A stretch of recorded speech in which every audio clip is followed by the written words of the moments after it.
Have you ever witnessed a moment so shocking at a wedding that the entire room froze, holding its breath, not knowing whether to clap, gasp, or walk out?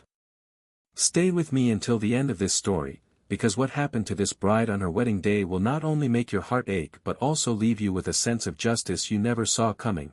And before we dive deep into this emotional roller coaster, don't forget to subscribe to Goodness Corner for more life-changing and powerful stories that touch the heart and open the eyes, because you won't want to miss the lessons hidden in tales like these.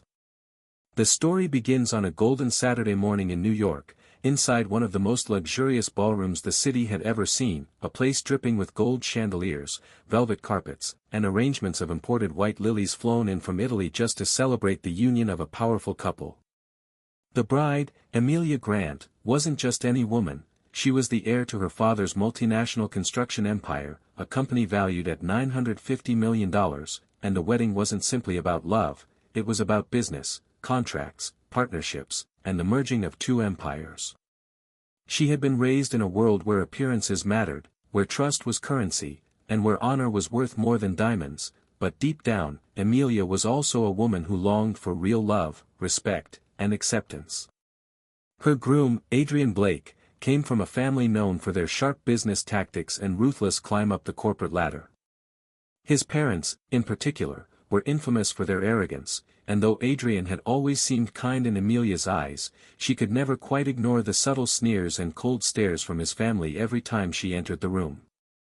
Still, she convinced herself that love could bridge the gaps between families, that marriage could soften rough edges, and that her devotion to Adrian would eventually win his parents over.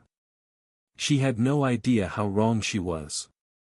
That morning, Amelia's heart pounded beneath her pearl-embroidered gown as the music swelled and the guests turned to watch her glide down the aisle. She smiled, but behind her veil her lips trembled, because something in her gut told her that the day would not be as smooth as she had dreamed. She walked past tables where politicians, CEOs, and celebrities sat in gleaming gowns and tuxedos, their eyes analyzing every detail of the event as though it were a shareholders' meeting rather than a sacred ceremony of love. Adrian stood at the altar, tall and striking in his tailored suit, his eyes fixed on her, and for a moment her worries melted away. Perhaps everything would be all right, she thought. Perhaps love would win after all. But then, as the vows were spoken, as the rings were exchanged, and as the officiant declared them husband and wife, the moment that should have been filled with applause and joy was pierced by a sharp voice, Adrian's mother, Veronica. With her chin raised high and her diamond necklace gleaming, she whispered loudly enough for half the guests to hear, "Well, at least she looks decent today. I suppose money can buy class after all." The laughter that followed from a few of Adrian's relatives felt like knives stabbing into Amelia's heart, though she forced herself to keep smiling. Throughout the reception, the humiliation continued like a slow poison. When Amelia tried to speak kindly to Adrian's father, Richard, he looked her up and down with disdain and remarked, "Our son deserved someone who could stand beside him in more ways than one. You may have wealth, but do you truly have the breeding?"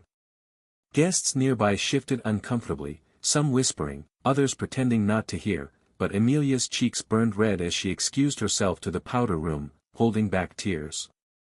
She reminded herself that this was her wedding, that she needed to be strong, that she couldn't let petty cruelty ruin the day she had dreamt of since childhood. But as she looked at her reflection in the mirror, at the mascara beginning to smudge from the tears she refused to shed, she asked herself a painful question: was this truly love, or had she been blinded by the idea of merging two families, two empires, without realizing she was marrying not only a man but his cruelty-laced legacy? When she returned to the ballroom, Adrian was nowhere to be seen, and she found herself standing alone as his cousins mocked her gown, calling it a desperate attempt to outshine tradition, while one even went so far as to tug at her veil and laugh. Amelia's best friend, Clara, rushed to her side, whispering, "Don't let them see you break," but the damage was already done. The humiliation wasn't subtle anymore, it was public, cruel, and deliberate. Amelia scanned the room for her husband, hoping he would defend her, but when she finally spotted him, he was laughing with his friends at the bar, pretending not to notice the insults being hurled at his bride. That was the moment something inside her began to crack, a realization that perhaps Adrian wasn't ignoring the cruelty, perhaps he was condoning it by his silence. As the night wore on, the final straw came during the father-daughter dance. Emilia's father, a dignified man with silver hair and eyes full of love for his daughter, held her gently as the music played, whispering, "You deserve to be cherished, not mocked." And just as tears threatened to spill from Emilia's eyes, Veronica's voice cut through the music again, this time louder than ever. "Look at her clinging to her father, pathetic. How will she ever run a household, let alone a company?" Laughter rippled again, this time bolder, more vicious, and Emilia's father tightened his grip, shielding his daughter from the venom of the crowd. Guests were stunned, some appalled, others entertained by the unfolding drama, but no one dared to intervene, for the Blake family's power was intimidating, their influence far-reaching. Yet Emilia, standing in her father's arms, realized that no amount of wealth, no contract, no business merger, no sparkling chandeliers could justify staying tied to a family that thrived on tearing her down. She lifted her head, her tears drying into resolve, her trembling lips curving into a steady line of determination. She thought of the $950 million contract her family had signed with the Blakes, a partnership that was supposed to be sealed by this very wedding, and for the first time she realized that her value was not measured by that number, nor by the acceptance of people who despised her. She was Emilia Grant, daughter of a man who built an empire from nothing but hard work and integrity, a woman who deserved respect, love, and dignity. And as she stood there, with the entire ballroom watching, with the Blake family sneering and waiting for her to break, Emilia whispered to herself a vow far stronger than the one she had spoken at the altar: "This ends now." And just like that, the bride who had walked down the aisle trembling with hope was now a woman rising with fire in her eyes, ready to reclaim her power, ready to shatter not only the cruelty of her in-laws but also the chains of a $950 million contract that no longer had meaning in the face of humiliation. What she did next would silence the entire ballroom and change the course of her life forever. But that is a truth you'll only discover in Chapter 2, so stay with me, because the storm Emilia was about to unleash would leave everyone in shock. And before we continue, remember, subscribe to Goodness Corner so you never miss stories like this, stories that prove no amount of wealth or power can crush the dignity of a determined heart. The ballroom went silent as Emilia stepped forward, her veil trembling but her voice steady.